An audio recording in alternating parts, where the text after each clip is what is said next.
Welcome, YouTubers. 2016 sort of wrap up, NFL wrap up, year wrap up, GreatDanePicks.com. Let's see how I did. Again, I've kind of petered out the last couple weeks, 16 and 17. Was hoping, went out with a whimper instead of a bang. Very hopeful. On my week 17, I was up at the half after the 1 o'clock games. I was up pretty big, but I lost it. Most of it, lost it all in the second half. But nonetheless, I was positive for the year. So some congratulations to anybody who followed me, won money, NFL-wise. Of course, I won money in my other sports, MLB and NBA. And NBA is going to fire up again January 15th. That's usually I take a couple weeks off and then head back into La La Land, join the NBA at half season. Again, you might want to blow this up high def if you haven't already, and to make sense of some of these numbers. Now, I was playing the orange session. The orange line is what I decided to play instead of my normal martingale this year. Worked out that the orange didn't do as well as the martingale at the end of the day, but nonetheless very similar. So I was playing orange. Now the orange is $1,000 a bet, but I can have multiple bets per game if I really like the value. It's my most economical. Of course, you can scale that. That's based upon a $20,000 bankroll. You can scale that. If you have a $200 bankroll, just divide by, whatever you got to divide by to get down to what you are. So if you have more than that, bet more. But if you follow the solid dots here, that's my net. And out here on this axis, the left axis is the ROI starting at 0. So as a percentage of the $20,000, how much I've won or lost. And I start off first couple weeks losing some money. Now the hollow dots are how much I got to lay out at the beginning of the week, right? My percentage of the ROI, and then the bets come back, and I win some of the bets, hopefully more than lose, and that'll get me where I want to go. So my low this year for total dollars out was out here in week 7, where I see this hollow dot, and if I follow that down, it's highlighted in sort of reddish color. I used up just over 40% of the $20,000. So again, I was down to that little over $2,000, and I had $6,000 of bets out there. So I would have been out a pocket 81, 82 at that particular point in time, and then the week came back, and I won a ton of money that week. But that's what I needed to fund it. So again, didn't use over half my bankroll, and I started winning.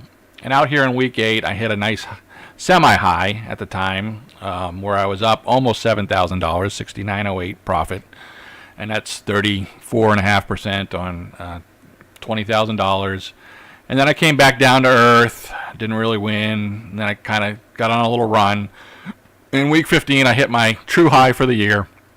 And then, like I said, I petered out these last couple weeks. So my true high for the year out in week 15, I had $71.79 in profit. So I grew that $20,000 by that much, which is almost 36%. And I ended the year at plus $4,500, 22%. Again, all these payouts are just assuming 110 and my record. So I did that. But my Bovada, for instance, I did my Bovada calculation. That came up at 21.2%. So I lost a percent there just because a lot of the payouts are minus 120 or whatever in the real world, right? But it's good enough representative. Again, I was net effective 39 and 31, just below, a tick below 56%. That works out too. So not particularly good for me, particularly bad, but it's still all right. I like to be, above 60, 65% and way down at 56%. Of course, you need 52.4% to break even at this pure minus 110 odds. Total my bets this year were 69,000, so you don't need 69,000, but that's if you just a 39-31 ends up being 69,000 ish. And so that's how I finished that one. Martingale did the best. Of course, it was in a hole early. I had lost $14,000 there, and I needed more than the $20,000 bankroll. Matter of fact, I needed another 25% or 123% of that $20,000 to fully fund all my bets. So I'm just going to add $5K to that. Call it needing $25K. I had dialed this up last year, scaled it up twice as much as I had last year, because last year I only used half the bankroll and I made 75%. So this year I figure, and it was the third place versus the other two, so I decided to scale it up, double it. Well, it didn't work out, so I need to bank it down to 80% of what this is. But nonetheless, the black came back pretty strong and eventually hit a high out here in week 16 where it was plus 81.72 or 40% against a $20,000, or if I take 80% of that 40%, then that's just adjusted for the bankroll. That's going to give me a high of 32.7%. But it finished in a little bit of a whimper, 72.71, but by far a lot more than the 44. So ending at 36%. Of course, a ton of money would have been bet net on that. 180,000 would have been bet. So nice vig for the casino. Would have really liked me a lot more than betting 69,000. And the blue, which is the 2,000 per game straight bets. Again, I was only 26 and 23 on those straight bets without, betting multiples. 53%, so just above what you need to win. Didn't win much money at the end of the day. Of course, it had its high way back in 6 weeks, where I was $6,500 up. By the end of the day, I ended up, $1,200 up, so 6% ROI. So not very good, and it used 63% of the bankroll. So again, if I adjust the numbers, I'm going to come over here and just say, okay, so my highs were all in the 32 to 36% adjusted for adjusting the martingale. The other two were just straight. And ended up 22% or 29 or 6%, right? So I'm usually in these two. It's usually a decision between the multiple and the martingale. Last year, the multiple did better. This year, the martingale did better. Of course, I played the reverse of each one of those. But they're in the same ballpark. So making 22% on your money over 4 months, not too bad. Now I always compare that to Apple stock, which this year started in September at 105.52. That would have bought me 189 shares for $20,000. It ended at the end of the year at 115.82. Its high was 118.25. So that's effectively making $1,900 or $2,400 for the high, or 9.7 or 12% ROI. So you can see my ROIs are 2 to 3 times more effective on the sports betting. So yeah, congratulations if you followed me. You did a lot better than Apple this year, which is good. And you made good money, making 22% on your money over 4 months effectively. So I'm done with the NFL. Let me take a look at YouTube people, because I've been tracking YouTube people also, so I'll wrap it up this year. I was kind of middle of the pack. So I've highlighted the 2016, where I went 31 and 39, so I just did flat effectively. Let's just say it's 2,000 a game, so you either win 18-18 after you take the vig out, or you lose 2,000, and that would have gave me $8,900 net profit at that level. Some people who did really well this year that I got introduced to, Logan Schiff, used to be Logan Brett. I picked him up off the Half Moon. Did well in 2015 with the Half Moon, so I took a look at him this year. He does a video portion where he highlights some games, and then he picks every single game down in the description. So I like to, unfortunately I got to include both because he seems to be a pretty good picker. So my video, again, I just look at his video and I compare it to covers.com lines and see what the results were on covers.com. Not the number he gives, because it's usually a little inflated. And that'll give him a few more wins over the series of a year. But nonetheless, I got him down at 41 and 28 against covers. So nice healthy profit on the video picks. And he did well last year, too. 28 and 22 is what I got.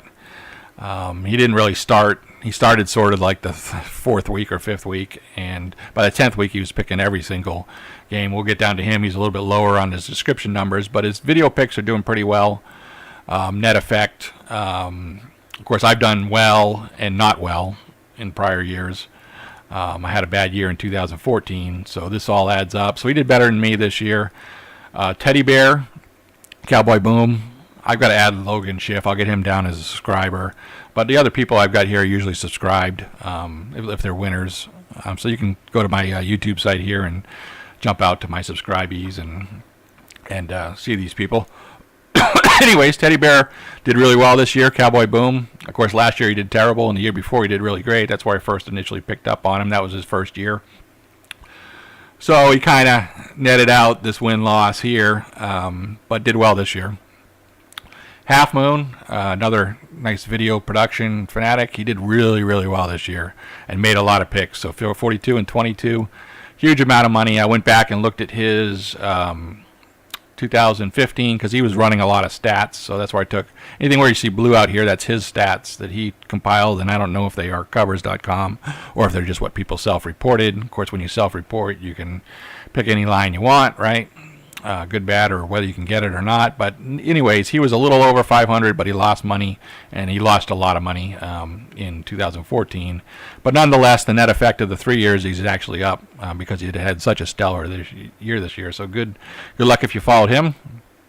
Logan Schiff's description. Now he picks every single game, and he started like week 10 in 2015, picking every single game, and he did really, really well on his description picks. 64 and 36 is what I got. Huge amount of money, especially since he just started at week 10. But it kind of evened out this year, even though he's 6 games above 500. You're going to end up losing money at 124 and 118, picking that many games at that low a rate. You're going to lose. He lost some of that money back. Still net positive, so he's up there.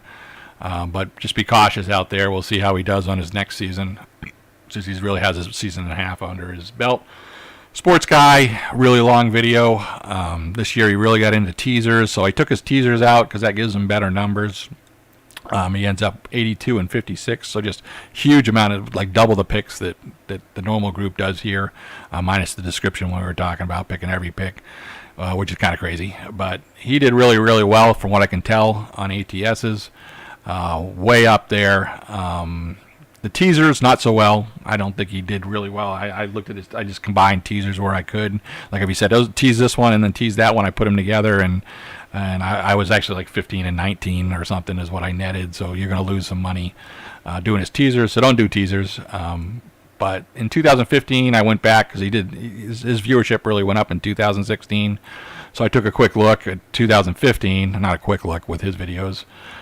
Takes forever, but he was a net loser. He was below 500 and a net loser, so he lost a ton of money last year, but he won it back this year with really a stellar performance. So we'll see where he falls, kind of a net even right now, but I enjoy his analysis a lot. So yeah, keep doing it, and we'll see if he has a good year next year or not. Normal people like Gio Knows and Gino. Gino had a terrible year this year. And this was Half Moon reported. He was, again, a loser there. He had a great year back in 2014, and he was a loser back there, net loser. So he's a net loser overall. Just a terrible year this year. Gio, good guy, but he kind of does right around the fire. He either wins a little bit of money or loses a little money ATS. Kind of a net loser. But, I don't know how his over-unders and stuff like that do. Again, I just do ATS. And what really buried him was last year. Where I had him at 33 and 36 doing against covers. I know he reported something a little bit better, but this is the reality of what I've come across. Now, I got a couple people on the list here because they're real popular, but going back to 2013, 2014, I found that El Presidor was just full of steam, even though he says he's a 90% picker, right? Wink, wink. He picks every single game, and you're going to be a huge net loser. You pick every single game, and he was. So he lost a ton of money both those seasons. He's a 500 picker, right? So anybody can be a 500 picker, right? Throw your dice, right? The Football Guru, again, this was self-reported on Half Moon, so I didn't really watch all his videos, but he lost a ton of money. He wasn't much better when I was following him. So, yeah, I just listed him out there for prosperity. And Jared Champion came on this year and said he was posting really big ATS numbers, but he had a bunch of props in there and stuff, and really his ATS numbers were 13 and 21, terrible. Lost a ton of money, but I'll keep an eye on that type of people. Now, if you see other people out there that are out here, I mean, there's a whole bunch of people making picks, a lot more popular than it used to be, making videos for picks. And they got multiple seasons, like at least a 2015, 2016, where they're good, and I might track them back a year before that. Go ahead and give me a shout out. Post me a comment or send me an email, picks@greatdanepicks.com, and I'll be happy to run them up against the covers numbers, live game time numbers, not not the numbers they self-describe, and kind of see where they fit on this list. Of course, if they're a loser, don't waste my time, right? I'm trying to look for winners here. So the effective, when I combine those years or I combine their history that I've got, that I went out and got, I'm sitting pretty good here on my net. And this is the percentage, my 149 and 104 goes 58.9. And if I do it on a per game basis at $2,000 bets, this is what I was pulling back. This is my profit per game status. So, I'm up there pretty high. I'm doing pretty well, even despite my mediocre year this year and my terrible year in 2014. I had great years in 15 and 13. I had great years before that, but I'm just going to stick with what I got here, and hopefully I'll go forward. These are just NFL numbers. I make money NBA and MLB. Like I said, follow my channel. But Logan Schiff doing pretty well with his video description. Up over 200 a game and doing quite well, especially since he hasn't had a losing season yet. That's great. Because those losing seasons really bite into you. Teddy Bear had a losing season, Half Moon had a losing season, and so did, or actually had a couple. Whoops, don't do that.